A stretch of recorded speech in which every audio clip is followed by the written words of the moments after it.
Saludos, muchas bendiciones. Mi nombre es José Luis Torres y esto es Legado.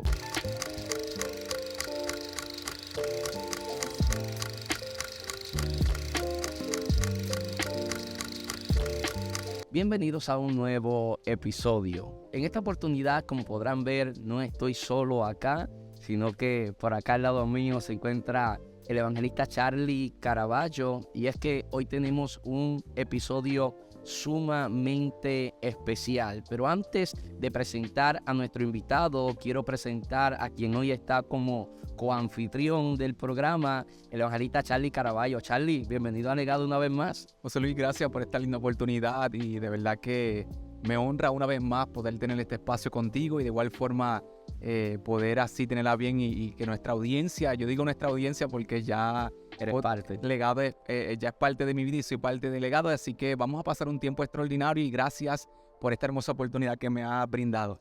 No, yo estoy muy honrado y muy bendecido porque Charlie ha servido de facilitador para que el invitado que tenemos hoy pueda estar acá con nosotros. Hoy Legado se viste de gala, ¿no? Engalana con su visita un ministro de la Iglesia de Dios que es cofundador y vicepresidente del Seminario Sudamericano Semisud en Quito, Ecuador. Él es biblista, escritor y profesor de Biblia, filosofía, idiomas bíblicos y teología. Profesor invitado en universidades en América Latina, el Caribe y todos los Estados Unidos. Me honra hoy poder presentar ante ustedes al doctor Yatensi Bonilla. Doctor, bienvenido a Legado.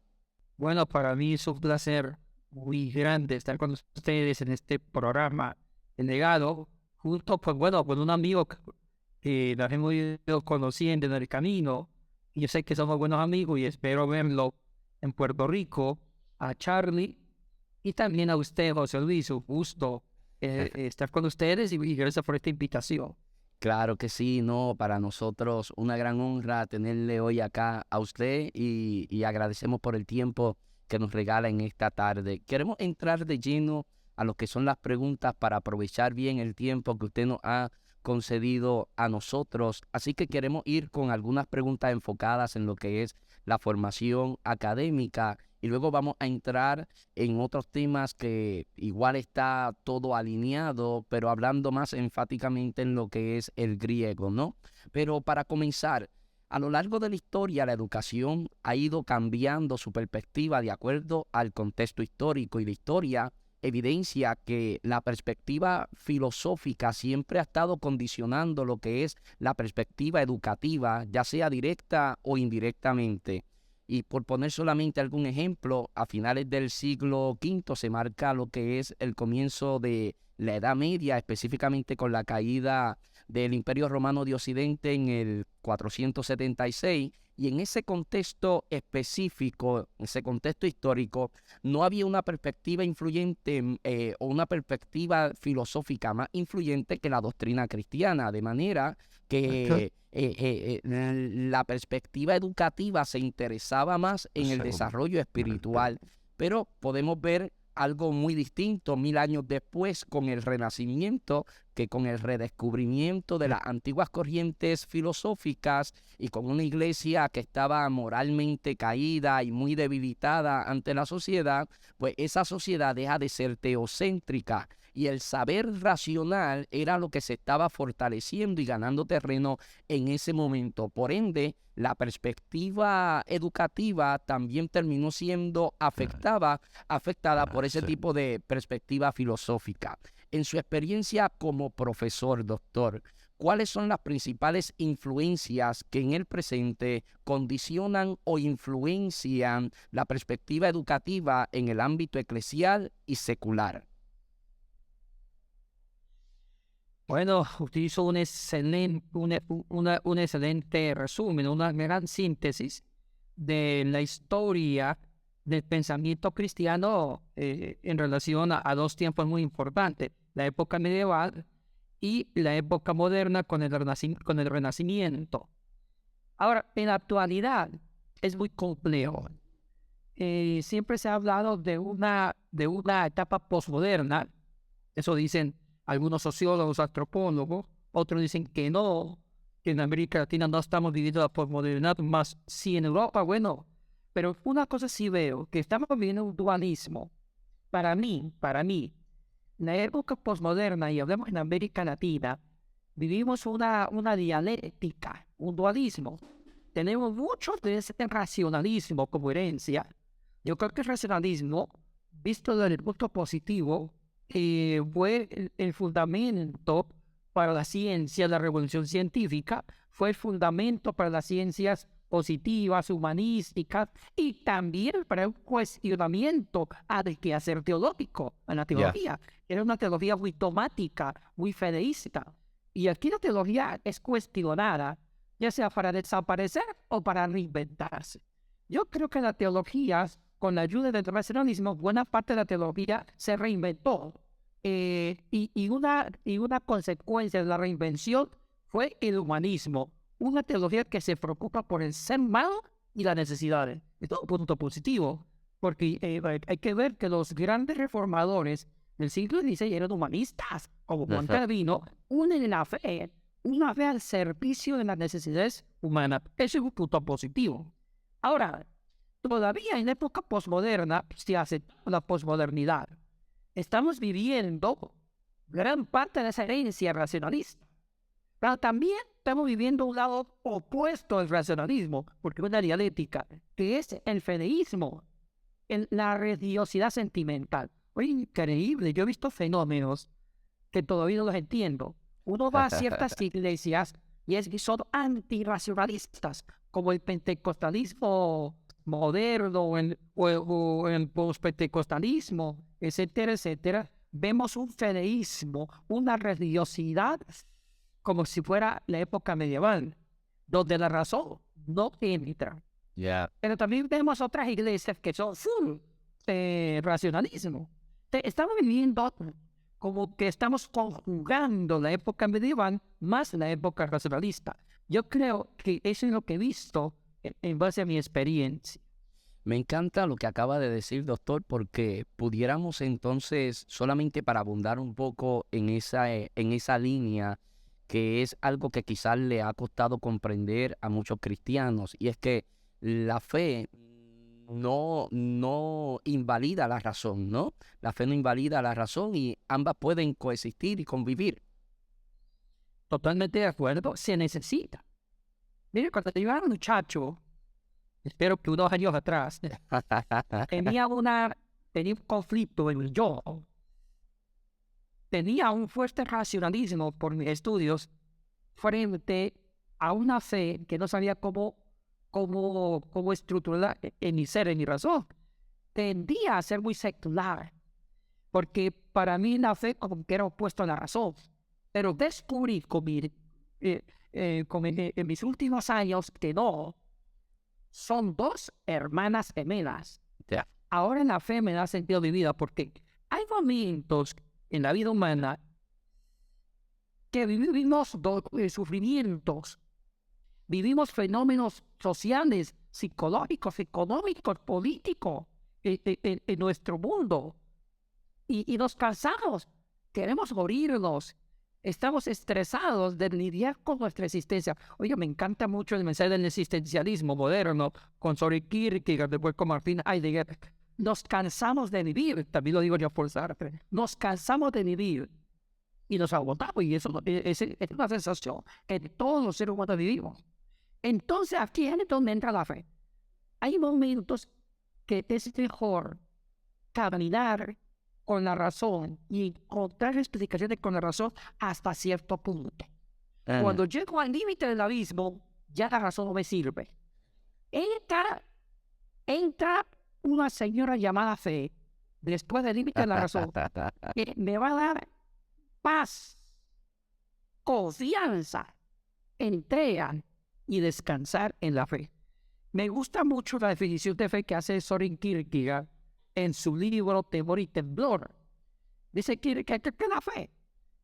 Llegamos al límite del abismo, cansados, agotados, porque él está criticando el racionalismo de él. Estamos cansados de encontrar explicación solamente con la razón. Llegamos al límite y la fe nos salva la vida. ¿Y qué es la fe? Tirarnos al abismo. Lanzarnos al abismo. Ya. Vivir la sensación del vértigo y confiar absolutamente que Dios nos recoge en sus brazos. Yo creo que la fe es como el bálsamo, es la esperanza de la razón. La fe es la luz de mi existencia. La fe es la confianza absoluta en Dios. Y aquí la razón no la uso, porque si uso la razón en la fe, daño la fe. La fe es la absoluta confianza en Dios, donde la razón tiene razón de ser. Entonces yo prefiero ver la fe no como enemiga de la razón, ni como opuesta a la razón, sino como la que me da sentido a mi existencia y ilumina mi razón. Wow. Excelente, extraordinario, Charlie. No, definitivamente. Antes de ir a un seminario teológico o a una institución universitaria en la que se pueda recibir algún tipo de formación o educación formal, el primer contacto que por lo regular una persona suele tener es en las mismas comunidades de fe. O sea, el primer contacto en estudios bíblicos no institucional es en las comunidades de fe. Y cada iglesia tiene su propio departamento de educación y un equipo de maestros que en muchos casos esos maestros carecen de una educación formal o institucional. Y es muy común nosotros encontrarnos con iglesias cuyas escuelas bíblicas no tienen una enseñanza que esté sistematizada, sino que se estudian temas bíblicos aleatoriamente o temas que sean del interés por votación, que la mayoría quiera escuchar o desarrollar, temas que vayan acorde con las festividades del año, pero no persiguen un norte específico en la enseñanza. Le pregunto, doctor, ¿cómo la sistematización de la enseñanza afecta el aprendizaje? Positivamente, ¿cómo afecta el aprendizaje?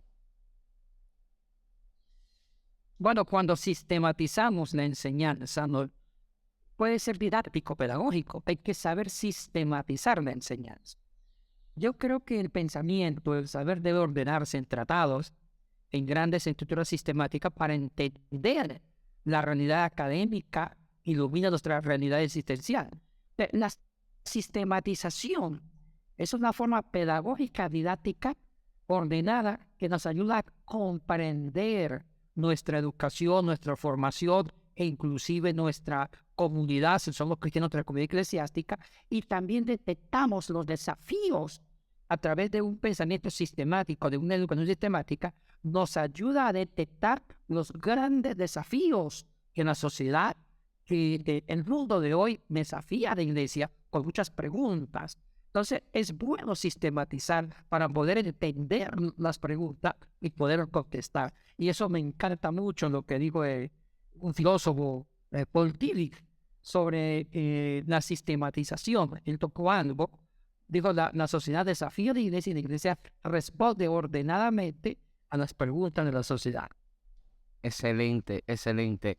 El doctor David Manguía, expresidente del Seminario Sudamericano Semisud, en la presentación de su libro Cristo y el Cristianismo, dos grandes enemigos, narra cómo fue impactado el día en que lo conoció a usted por la forma en la que usted enseñaba. Y quiero citarlo a él. Él decía, lo que más me impresionó fue su facilidad y maestría en el quehacer exegético bíblico, pues no solo interpretaba el texto bíblico a la luz del contexto en que fue escrito, sino que con una gracia especial aplicaba la interpretación al tiempo actual. Eso dijo el doctor Munguía. Ahora, la interpretación correcta del texto es importantísima que se dé, ¿verdad? Que se dé dentro de su contexto para llegar a una interpretación correcta. Sabemos que la descontextualización es uno de los grandes enemigos de la interpretación correcta del texto bíblico. Pero comprendemos que interpretar correctamente el texto y aplicarlo a nuestro tiempo actual de forma incorrecta distorsiona la enseñanza, debido a que hay principios universales, pero hay principios circunstanciales también. Y marcar esa diferencia es importante. Le pregunto, doctor, ¿qué factores deben ser considerados en el estudio del texto para concluir si aplica o no aplica al tiempo actual y en caso de aplicar, cómo aplica en la actualidad? Es una pregunta muy brillante y la respuesta debe ser muy cuidadosa. nos metemos con el arte de interpretar la Biblia, con la teología bíblica para el mundo de hoy. Y este es un problema que todavía alguna iglesia no lo entiende, no lo he estudiado, no hay discernimiento. Mire, yo siempre veo que en la Biblia hay que saber interpretar. No todos los temas, y hablemos, como dice de mi tierra, calzón quitado, eso para metáfora por acaso. Se usa en Puerto Rico. Sí, también. No todos los temas de la escritura son aplicados para hoy. No. Porque si así fuera, podemos vivir la poligamia. Y la poligamia se practicaba en el Antiguo Testamento. Podemos mandar a las mujeres que usan velo todavía. O podemos callar a las mujeres en las iglesias de hoy. Y ya no se pueden callar a las mujeres. Entonces, el problema que yo critico más para las iglesias conservadoras e inclusive fundamentalistas, como algunas iglesias de corte pentecostal, no todas las pentecostales, sino algunas. Yo soy pentecostal. Yo soy de una denominación, de un concilio pentecostal, un buen concilio. Pero yo he visto que vivimos de un literalismo bíblico, más que de una interpretación inteligente, de un literalismo bíblico de ciertas versiones. Lo que dice la Biblia, punto, vívalo. Y esto ha empobrecido la vivencia eclesiástica, el aporte de la iglesia en la sociedad. La iglesia no ha sido creativa para vivir la sociedad por ese literalismo bíblico. Y una de las personas más afectadas han sido las mujeres.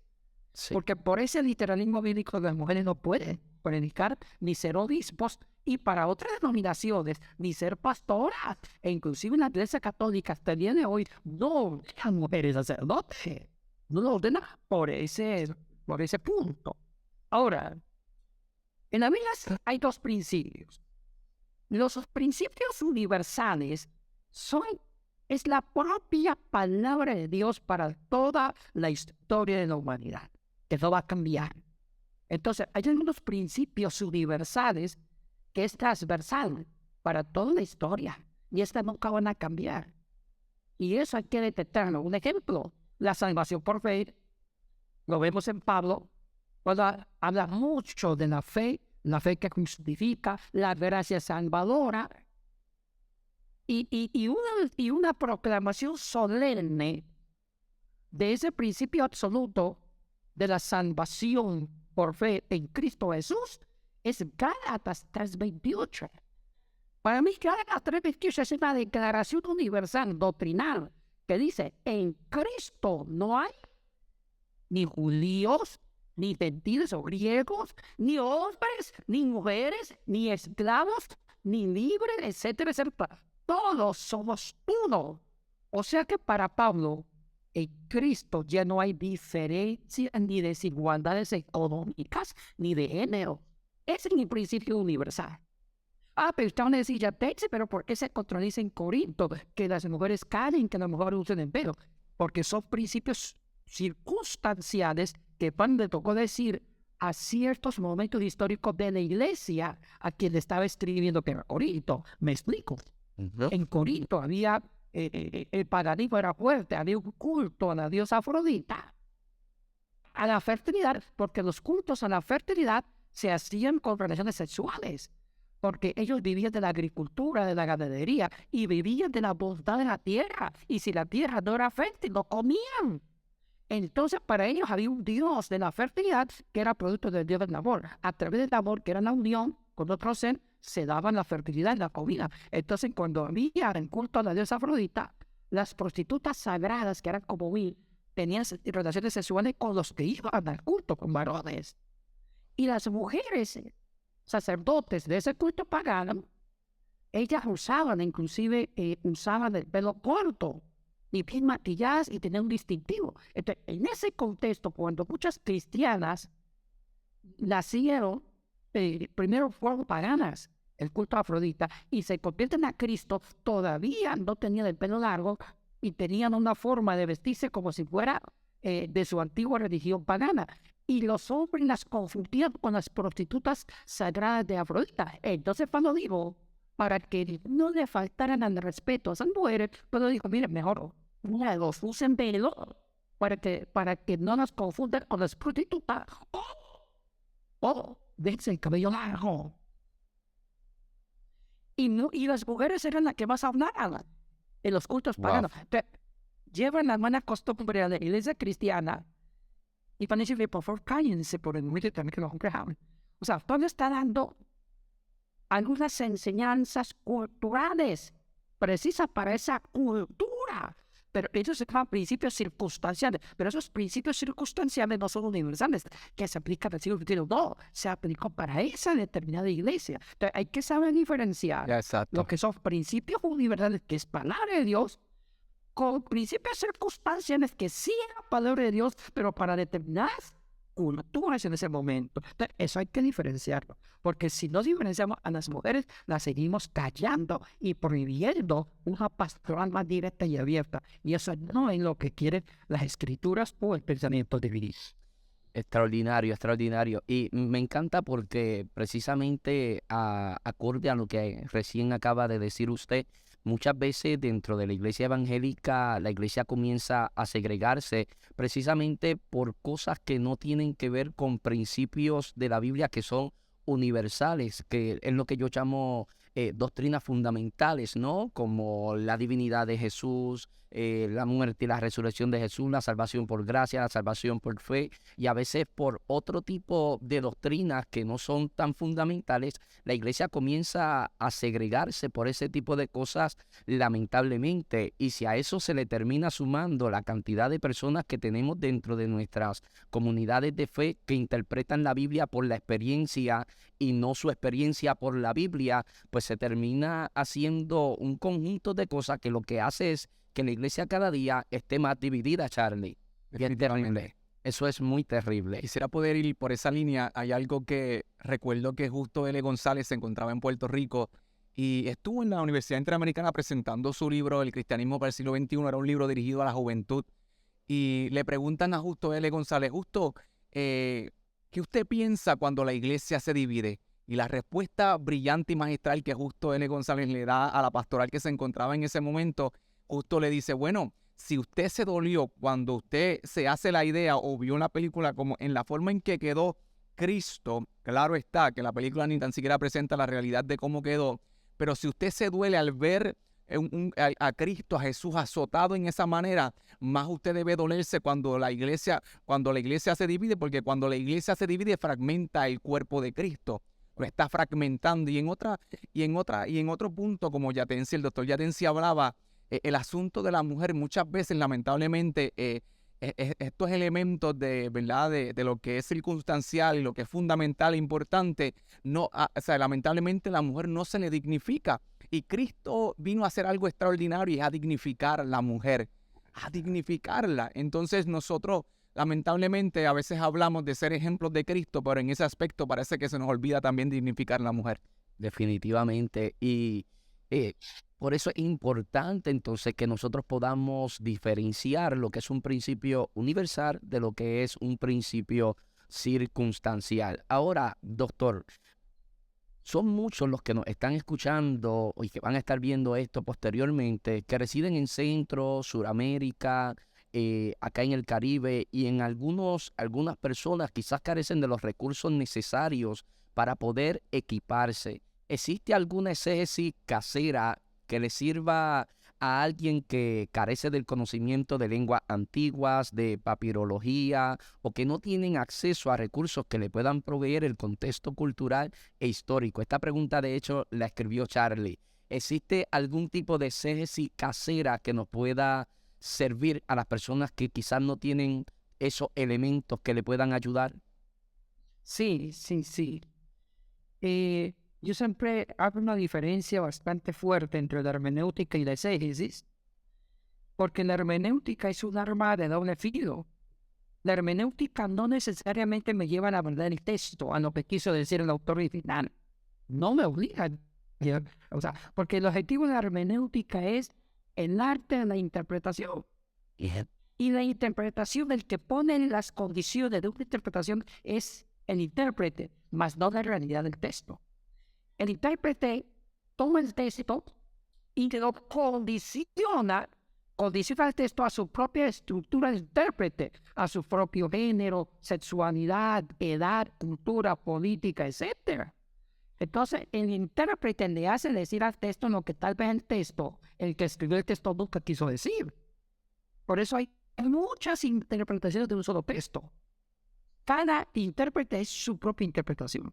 Y lo más peligroso es que cuando se predica, la Biblia dice, esto dijo Dios.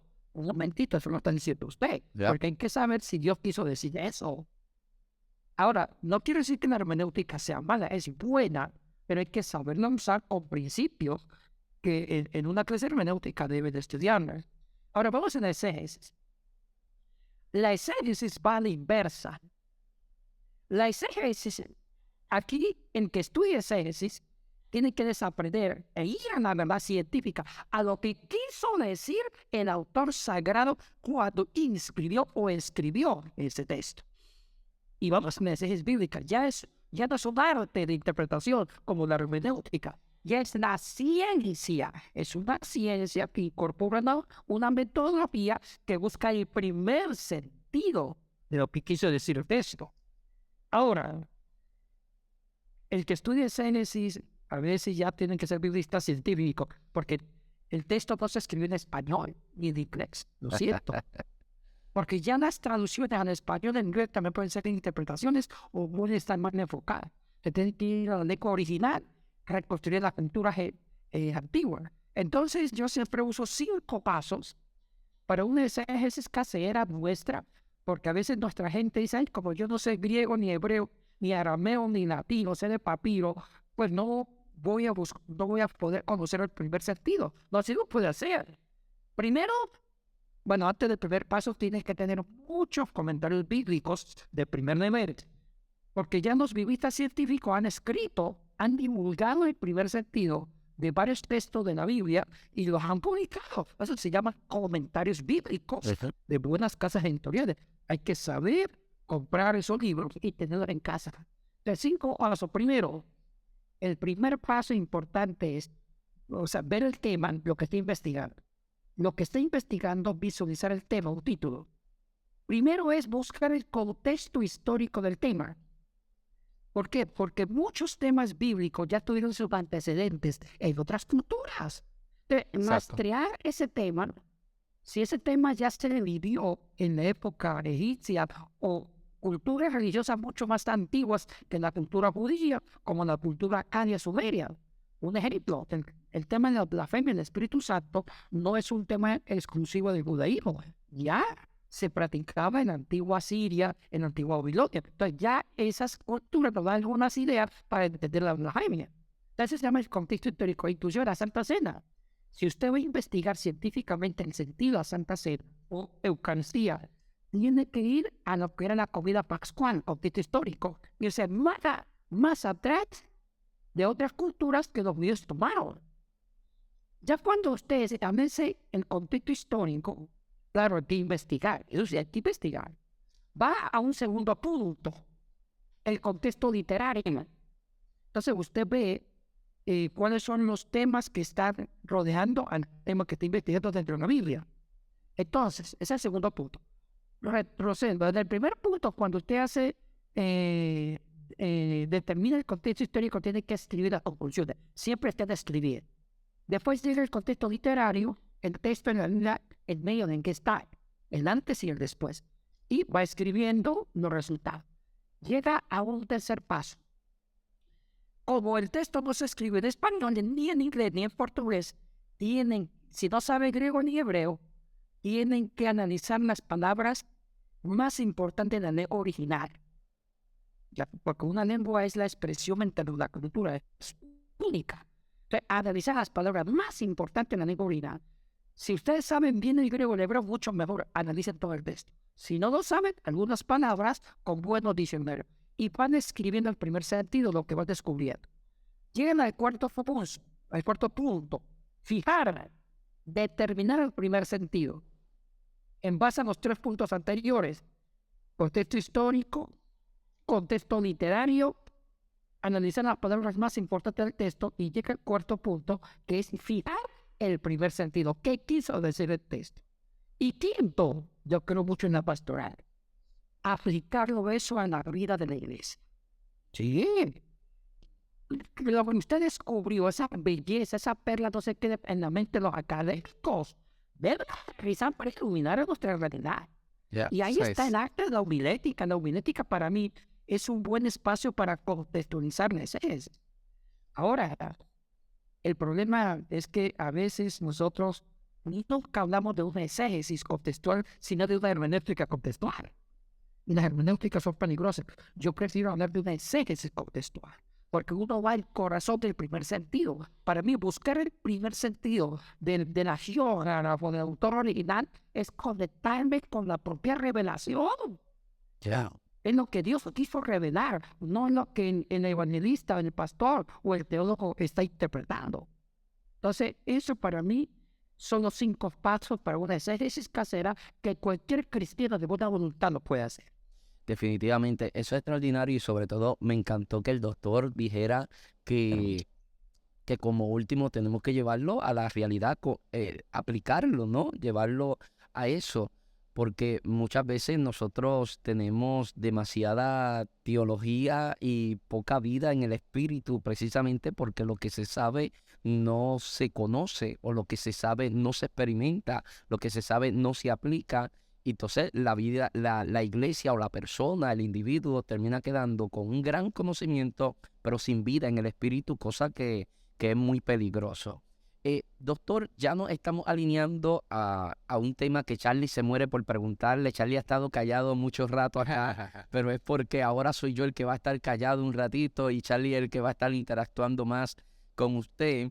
Y antes de que entremos en preguntas que van más enfocadas al idioma griego, queremos que usted nos cuente rápido qué es el proyecto Evangelio y la TCB, que nos hable un poquito de eso, y eso nos servirá como introducción para que entonces podamos hacerle las preguntas respecto a lo que es el tema griego. Sí, José Luis.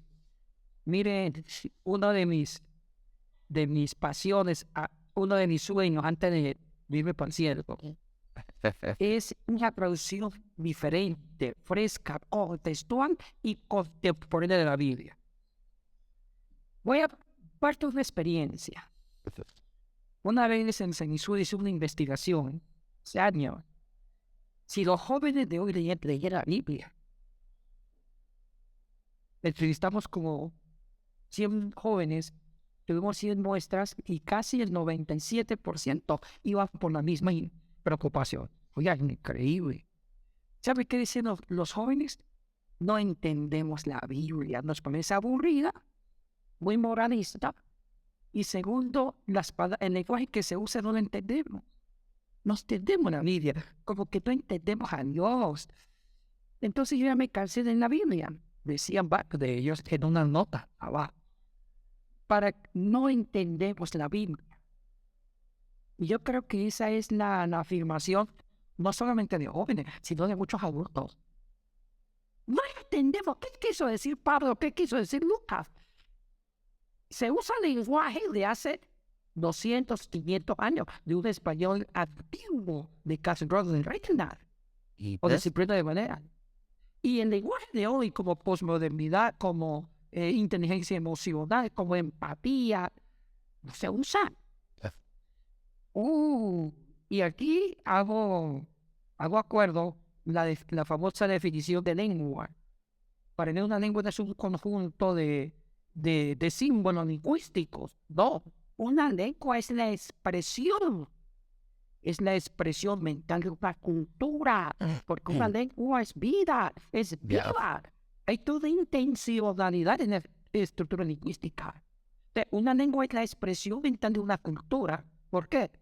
Porque las culturas inventan la lengua para comunicar sus inventos, para comunicar sus hallazgos, para expresar sentimientos, para expresar estados de ánimo, para expresar realidades. Es por eso que una lengua siempre será la expresión mental de una cultura.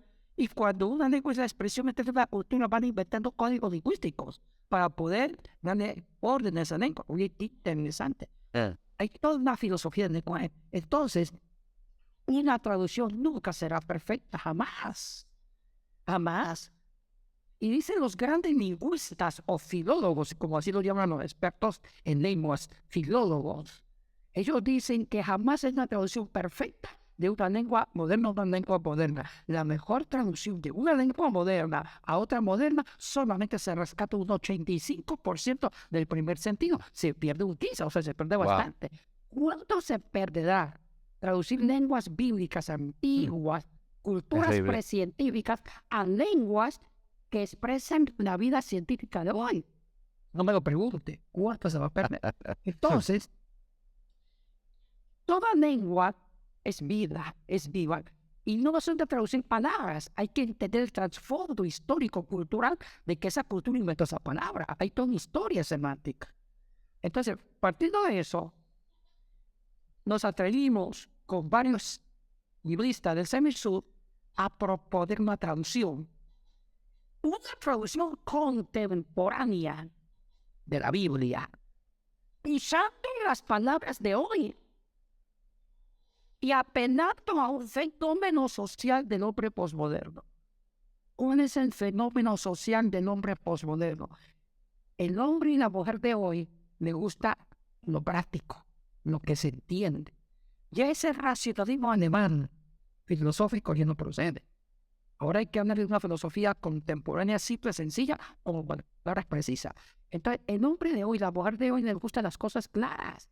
No divagar, y porque las lenguas de hoy, las lenguas modernas, son bastante claras, directas y pragmáticas. Van acompañando la realidad científica. El hombre de hoy es pragmático. Entonces, el gran desafío es traducir la Biblia con un lenguaje práctico, sencillo, directo, para que el joven, el hombre diga, uy, Dios me está hablando porque está usando mi lenguaje. Y me gusta la Biblia. Uy, ¿dónde salió tremendo? Tenemos que leer la película. ¿Cómo hacerlo? Ha sido un desafío que hemos seguido adelante. Entonces, usted me dirá, ya sí, el hebreo no permite, el griego no permite. Sí, aquí apelo y uso una característica de lenguas antiguas que también puede ser una debilidad. Vayamos por la debilidad. Las lenguas antiguas eran polisémicas, porque una palabra tenía muchos sentidos posibles, porque las lenguas antiguas no tenían una real academia, como si la tienen ahora en la lengua moderna. Usted va al español y encuentra que una palabra en español tiene un solo significado. Bueno, tiene dos y tres, pero su significado, porque hay una institución que regula la semántica, la morfología de la lengua. Antiguamente las lenguas eran tierra de nadie. No había estructuras ni instituciones que le regulasen. La lengua era controlada a libre albedrío por ciertos literatos, pero no eran instituciones. Entonces, una lengua, una palabra podía tener más de 40 significados, dependía del uso que le daba cierta cultura. Es por eso que una lengua antigua tenía muchos dialectos, como el griego y el hebreo. Era muy difícil darle un solo sentido a una palabra porque nadie se encargaba de regularla. No había estructura o instituciones. Por eso que las lenguas antiguas, más el griego, son polisémicas. ¿Qué es polisémica? Tenía varios sentidos la palabra. Entonces, apelando a la polisemia, tratamos de buscar las palabras más inteligentes que nos relacionen con el nombre de hoy. Un ejemplo. En Limos usamos la palabra inteligencia emocional. Cuando Pablo dice, mira, usted es mi amigo, Limón tuvo inteligencia emocional. ¿Por qué? Porque se usa la palabra suderia.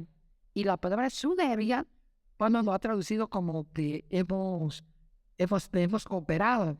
Los dos hemos cooperado. Y la palabra cooperar no es tanto eso, es que internamente nos hemos trabajado bien desde las emociones. Trabajando en equipo. Sí, y la inteligencia emocional significa eso. Manejar las emociones de los demás, también las mías, controlarlas. Y la palabra suderia tiene dos raíces. Sud significa conciencia interior. Energía significa acción. Entonces también suderia puede significar que tenemos una buena inteligencia emocional. Oiga, pues hemos usado la palabra inteligencia emocional en griego porque el griego me lo permite. Y ese texto para un uso de liderazgo actual, para un líder Tremendo. que habla de inteligencia emocional. Ya. Con la palabra inteligencia emocional de Filimón, hace que Filimón ya responda a los temas de hoy en cuanto a liderazgo. Hay sobre la mujer. Ay, sobre la mujer. Sobre la mujer. A veces las mismas traducciones fomentan la agresión femenina, la violencia doméstica con las palabras. Un ejemplo, hay un texto que dice, y la mujer es un vaso frágil. Eso no da chiste, pero eso alimenta la agresividad de los psicópatas antifeministas, porque un psicópata siempre le gusta una de las debilidades o una de las características de una mente psicópata es jugar con la debilidad de la víctima. Cuando la víctima más débil es, más se aprovecha. Entonces, al decir que una mujer es vaso frágil, que la mujer es indefensa, es frágil, le están dando armas al psicópata para abusar de la fragilidad de una mujer y destruirla, abusar de ella. Y en griego no está la palabra vaso, no está ni frágil. Eso lo inventó latín. Eso lo inventó la boleta latina. En griego lo que está es que la mujer es una perla, es una joya de gran valor. Wow. Porque si vamos a la realidad, que la mujer es vaso frágil, eso no se apega a la realidad. A veces las mujeres son más fuertes de lo que se imaginan. Y a veces la fuerza en la medida solamente de músculo, no. Hay también mujeres físicamente más fuertes que hombres. Y también hay mujeres más fuertes, moralmente, espiritualmente. Eso también es fortaleza.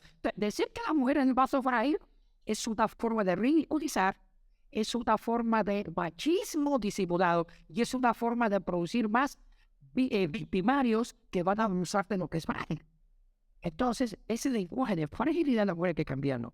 Y el griego dice que la mujer es una joya de mucho valor. Eso le da más dignidad a la mujer. Pero esos lenguajes, para mí, como decir que la mujer es vaso frágil, es darle razón de ser los psicópatas que abusan de mujer. Y también de niños.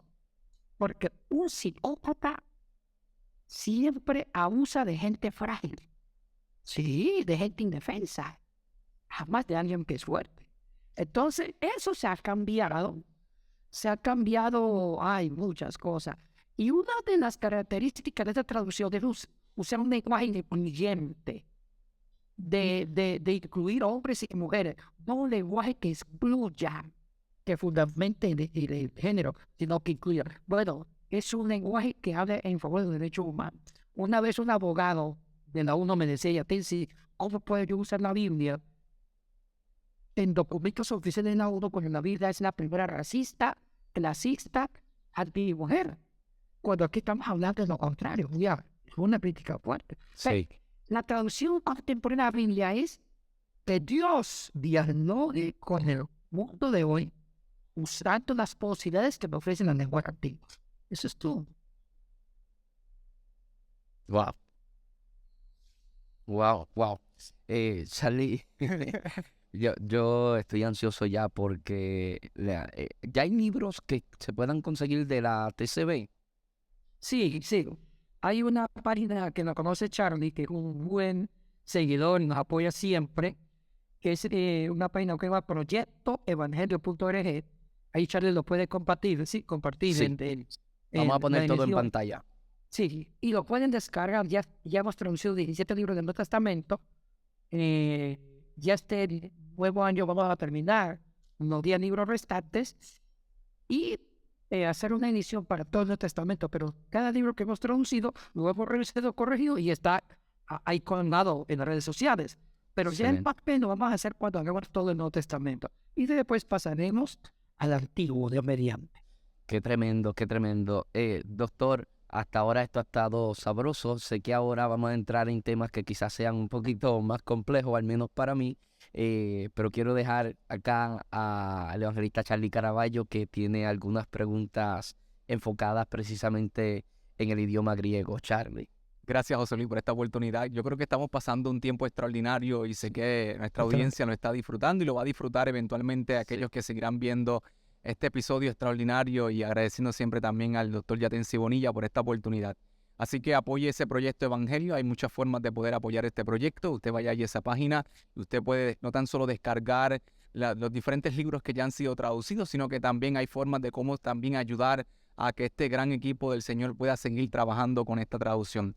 Y de igual forma, sabiendo que la TCB es la traducción contemporánea de la Biblia. Ahora bien, sabiendo que la lengua es la expresión mental de una cultura, doctor Yatensi, te tengo esta primera pregunta y dice así: ¿de dónde nace la lengua griega? Y si nos puedes dar un pequeño trasfondo histórico de las lenguas antiguas hasta llegar a lo que conocemos hoy día, lo que es el alfabeto griego. Sé que ya has dado unas pinceladas de lo que son las lenguas antiguas, pero quisiéramos, abuelo de pájaro, sé que existe una clase que nos pueda hablar, ¿verdad?, sobre las lenguas antiguas, pero en esta ocasión deseamos que nos puedas dar un pequeño resumen de lo que es, ¿verdad?, este trasfondo histórico de las lenguas hasta llegar a lo que conocemos hoy, el alfabeto griego.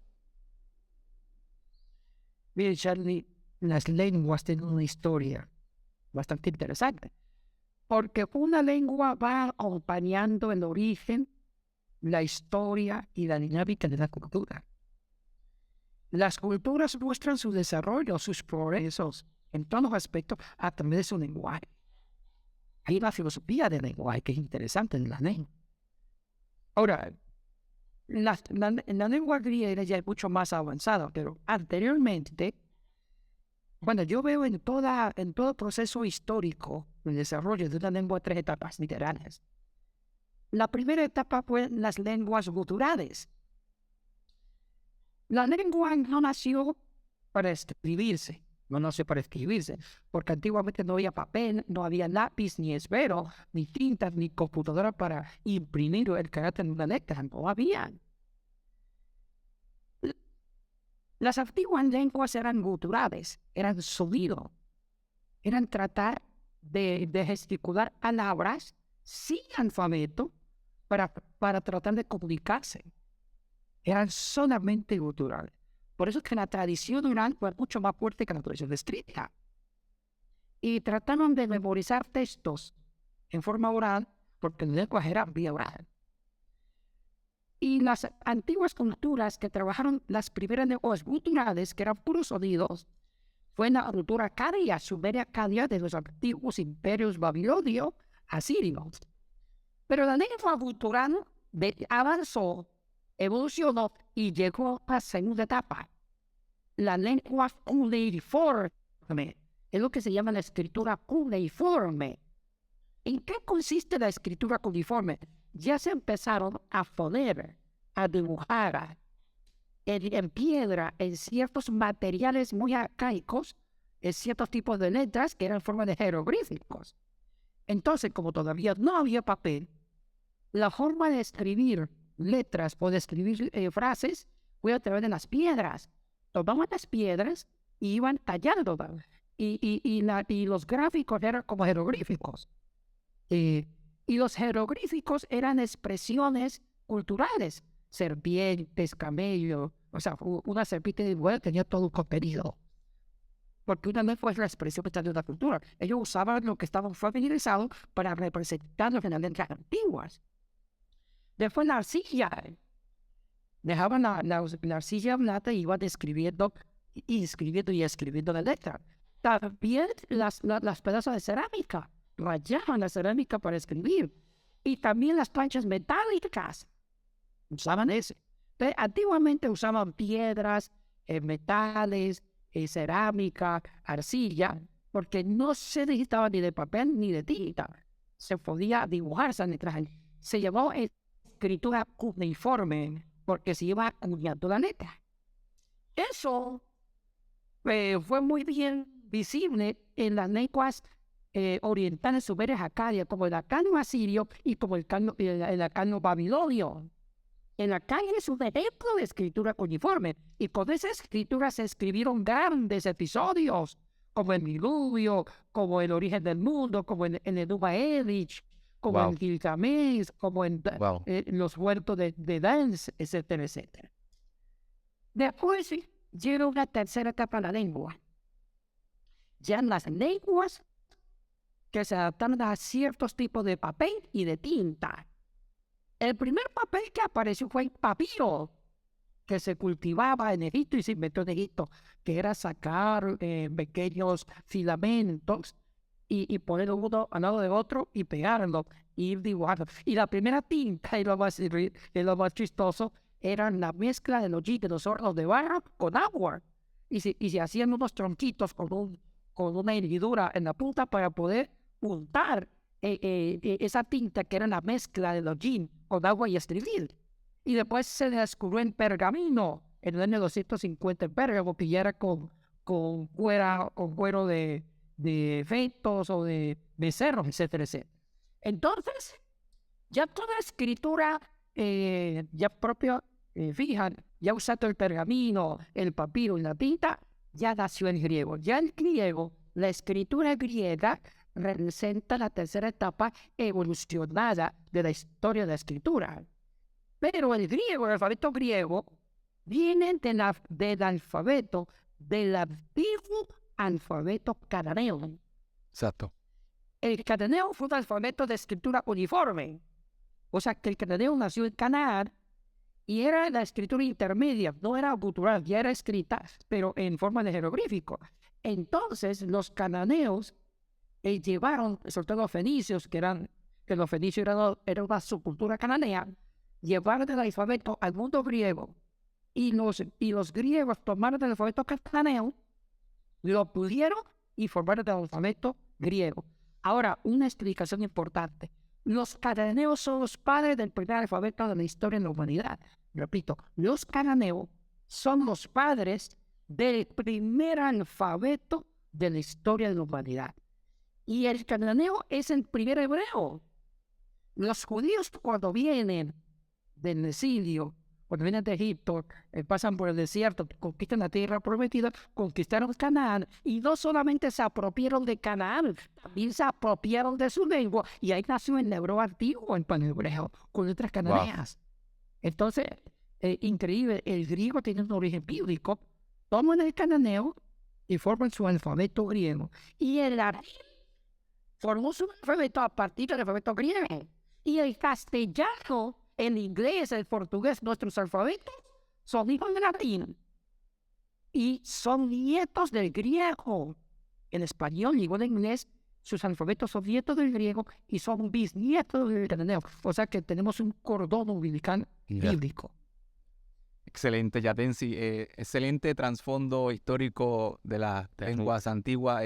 Es muy interesante, detalles que a aquellos que les gusta la historia y conocer, ¿verdad?, todos estos trasfondos históricos de lo que son las lenguas, de dónde viene y cómo se inicia y lo que era en el caso de, como dice el doctor Yatensi, una lengua gutural que tiene que ver con sonido, ¿no? Y luego más adelante vemos hoy día que se escribe, ¿no?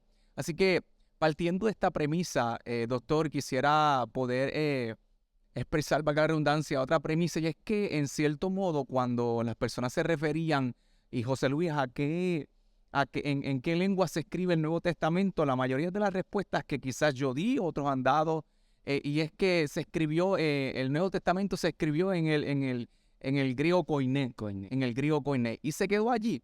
Ahora bien, doctor, le pregunto, ¿realmente se escribió, podemos descansar en que podemos decir que el Nuevo Testamento se escribió en el griego koiné y punto, y lo dejamos allí? ¿O se escribió sí o no en el griego koiné el Nuevo Testamento? Uy, esa es hay muchas enseñanzas históricas que ya la pasan por verdad y son grandes mentiras. Decir que el Nuevo Testamento se escribió en un solo dialecto es una mentira diabólica. Académicamente es insostenible. Y ya me voy a explicar por qué. Es insostenible. No está apegado a la verdad histórica de la formación de una lengua. Vamos a la historia del koiné. Yo les dije que una lengua no podía ser universal porque no tenía otro organismo que la regulase, que la controlase y que inventara gramáticas, inventara leyes, como si lo hay en las lenguas actuales. Claro. En las lenguas actuales, como en español o en inglés, cualquier lengua moderna, tiene una estructura o institución, en el caso nuestro, que se llama la Real Academia de la Lengua Española o Castellana.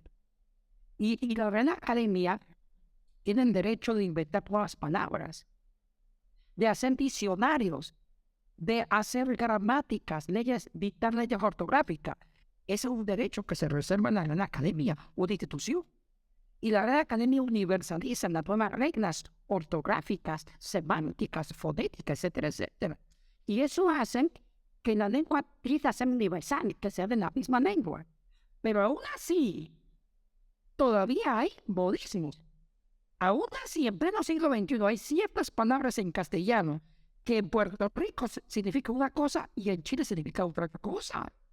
Aún así, todavía se logra ese objetivo de universalizar la semántica, los diccionarios. Aún así, no se digan las lenguas antiguas. Las lenguas antiguas no tenían estructuras, instituciones que la reglasen que editar diccionario. Eso se lo reservaban los literatos.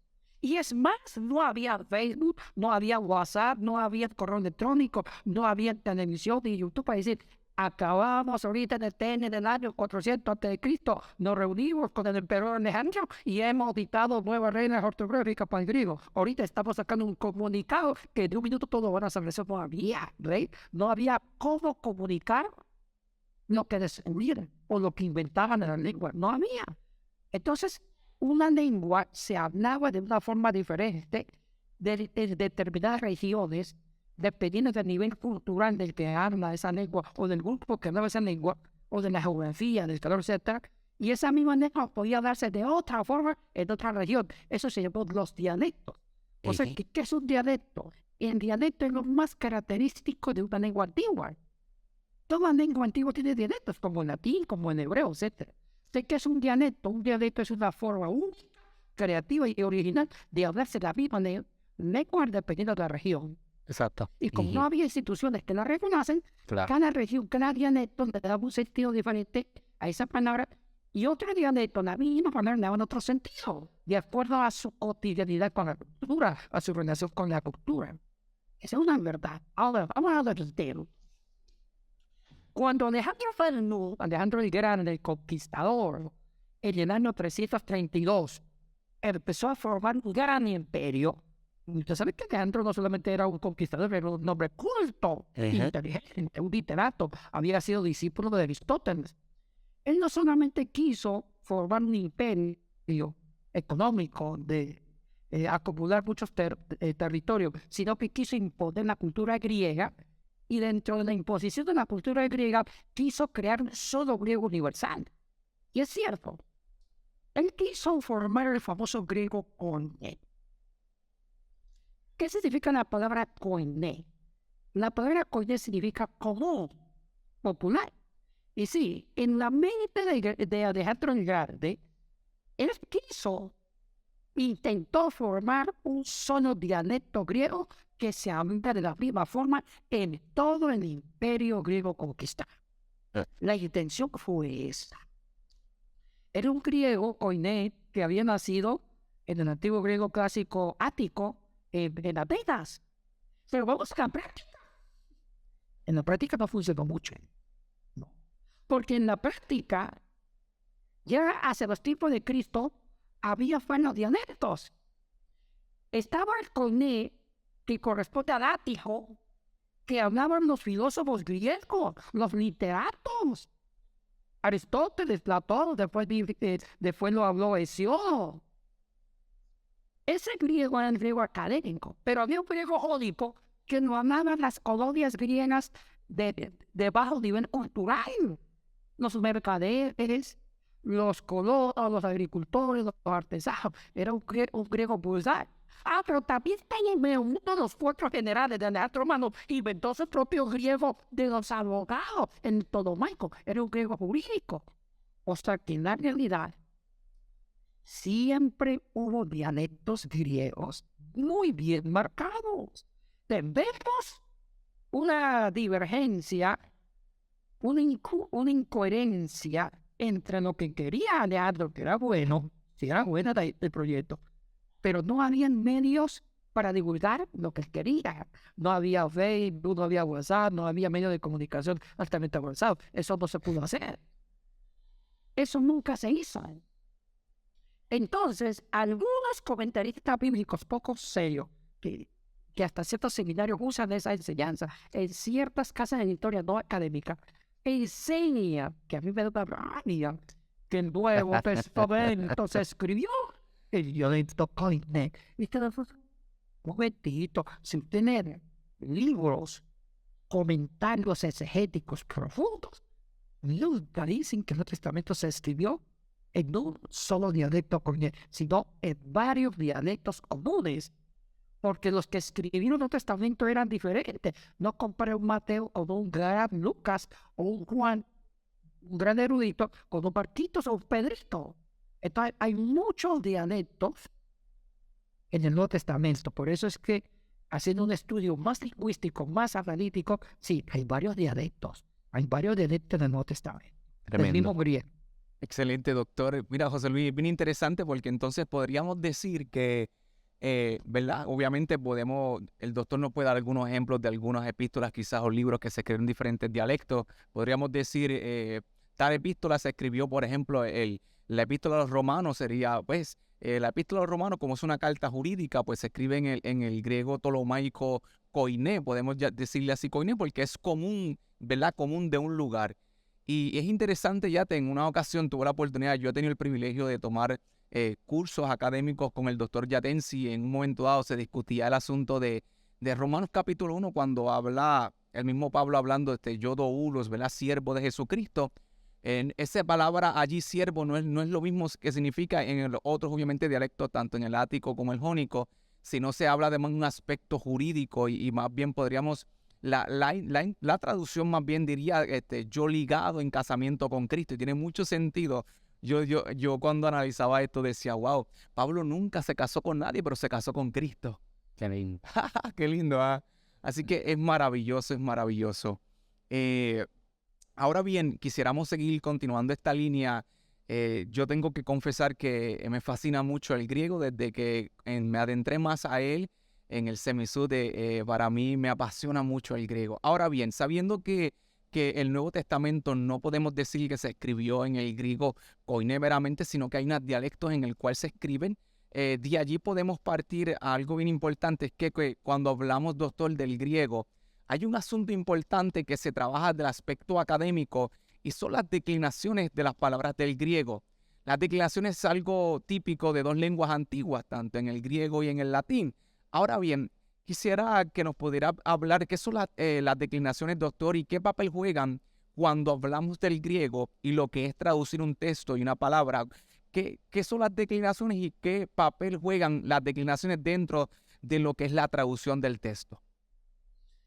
Mire, hay dos lenguas que son raras. Bueno, el latín lo aprendido en inglés, que es el griego y el latín, que su funcionamiento gramatical, sintáctico es muy diferente a la demás lenguas.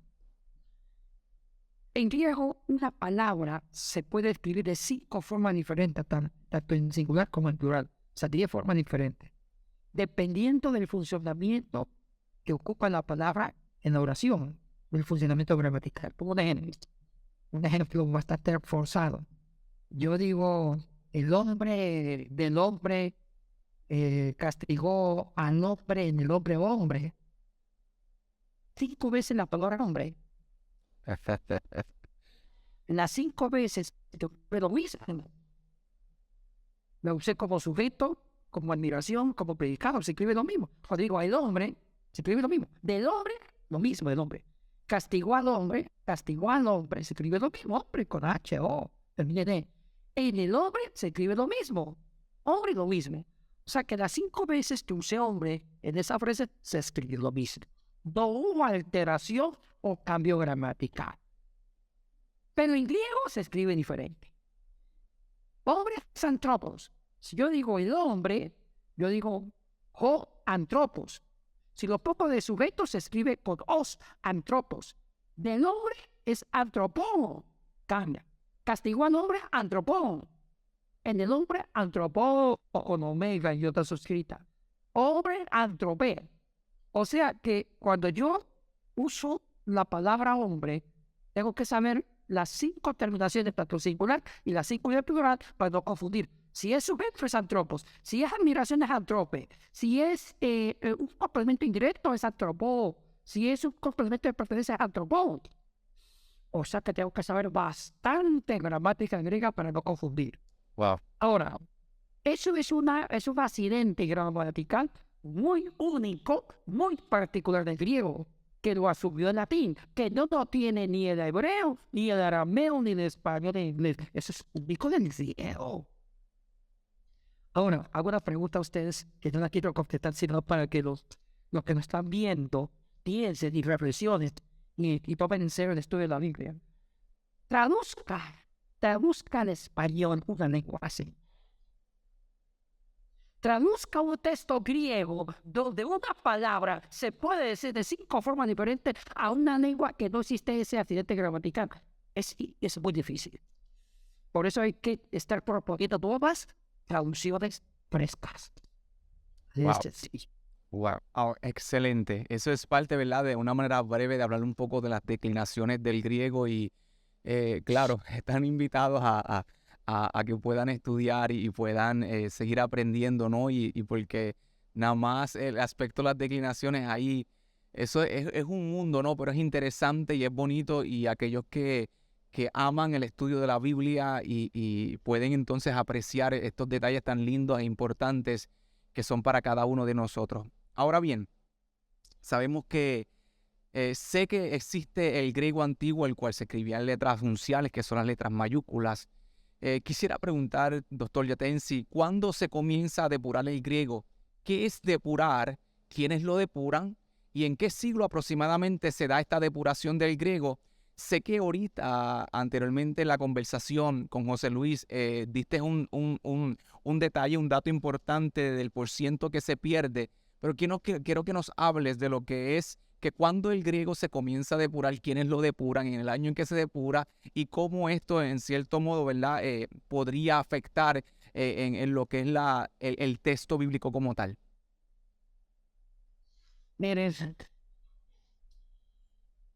las lenguas antiguas antes de Cristo se escribían con puras letras mayúsculas que se llaman letras unciales.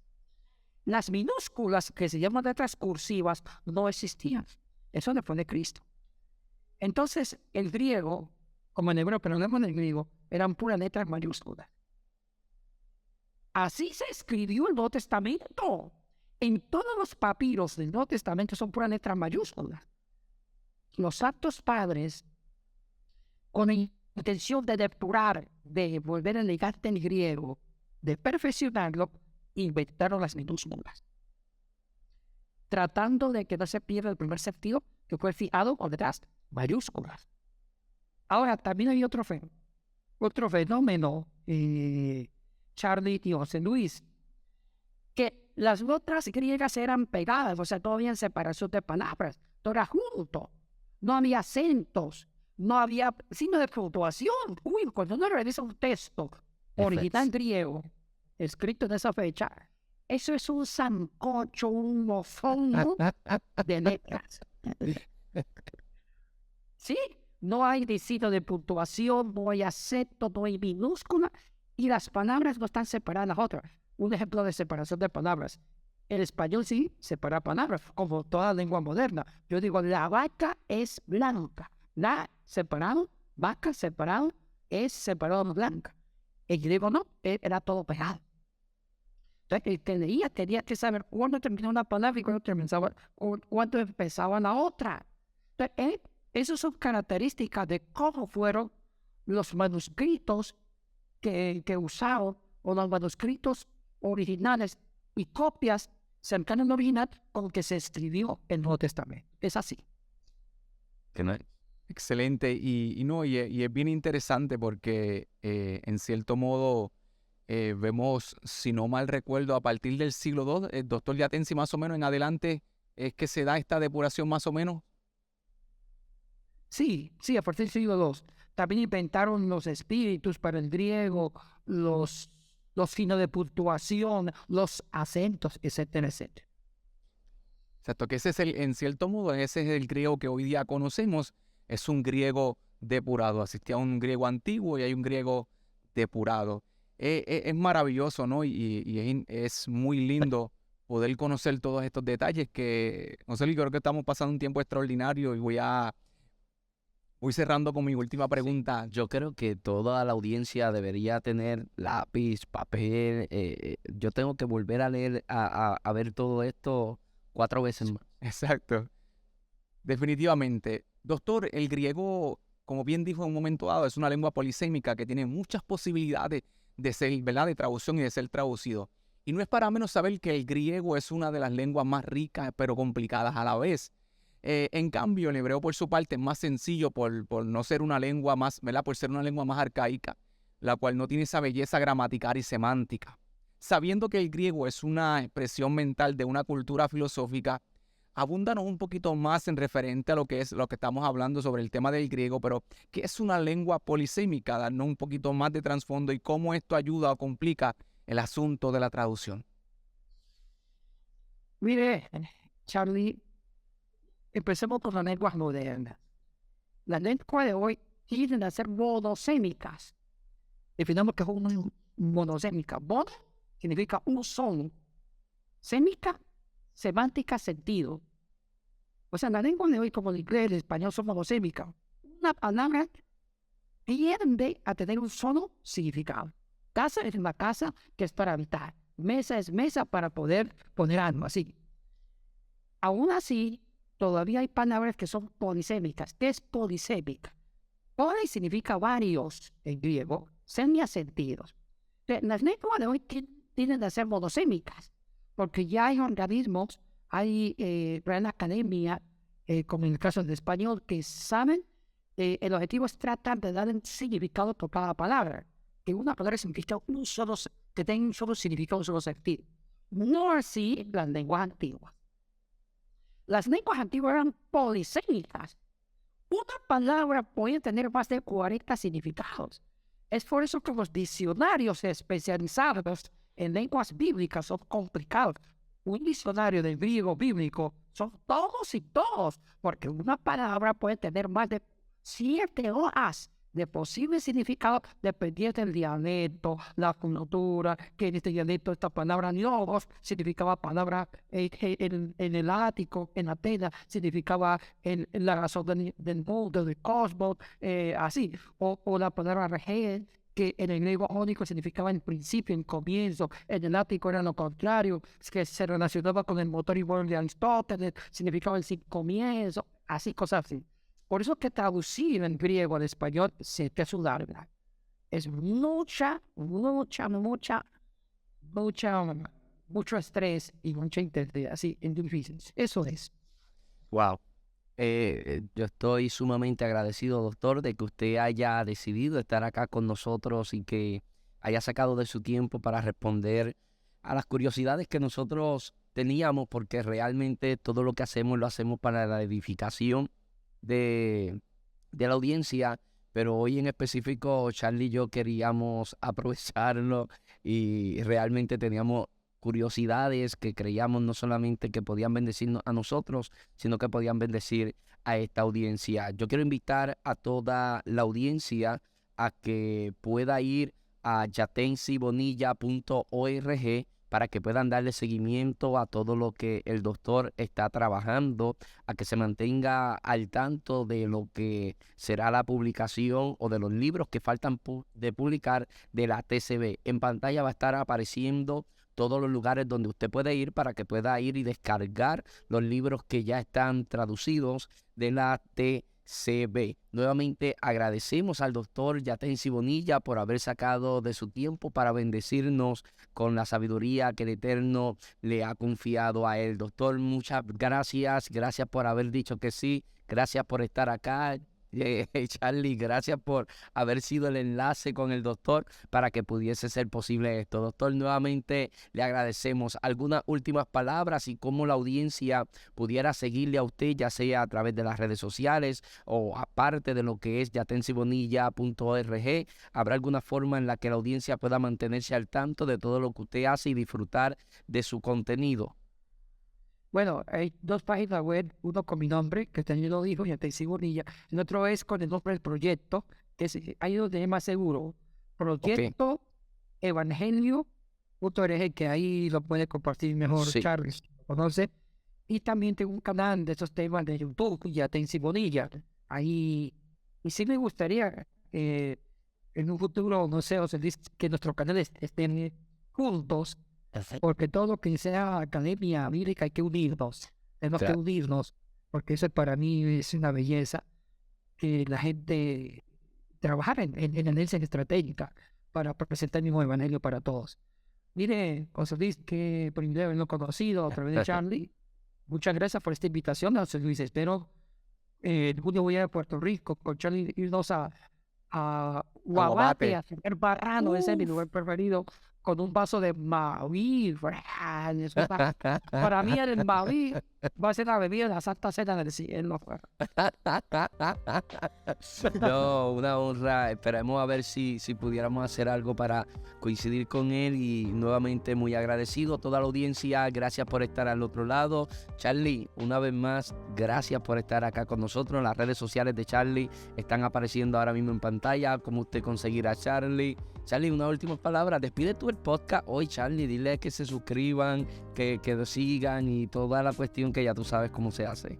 Muy bien, gracias una vez más, doctor, gracias por la oportunidad que nos brindas, que no sea la última vez ni la primera. José Luis, una vez más, gracias por poner a la disposición legado para temas como estos, dinámicas tan lindas y académicas que sé que han de enriquecer nuestra audiencia. Y nada, a todos los que nos están viendo. Charlie, perdona que te interrumpa. Explícale a la audiencia qué es ese librito que tiene al lado tuyo. Que quizás debe haber gente que se está preguntando por qué hoy al lado tuyo está ese libro. Perdona que te haya interrumpido tan bruscamente. Pues mira, aquí tenemos es el Nuevo Testamento en griego, en puro griego. Fue una vez recomendado por el doctor. Todos los que tienen el privilegio de tomar cursos o clases, ¿verdad? En el Semisud, él es uno de los profesores. Cuando se trata del griego, pues este es la Biblia o el Nuevo Testamento en griego, en el puro griego. Así que nada, por allí podemos poner información, ¿verdad? Del Nuevo Testamento en griego, de Nestle Atlan. Así que allí lo puede conseguir y es una bendición. Usted quiere ir a verificar cuál es la palabra realmente que se escribió, pues usted va allí y lo lee. Si tiene alguna duda, pues llama a Yatensi Bonilla, ¿está bien?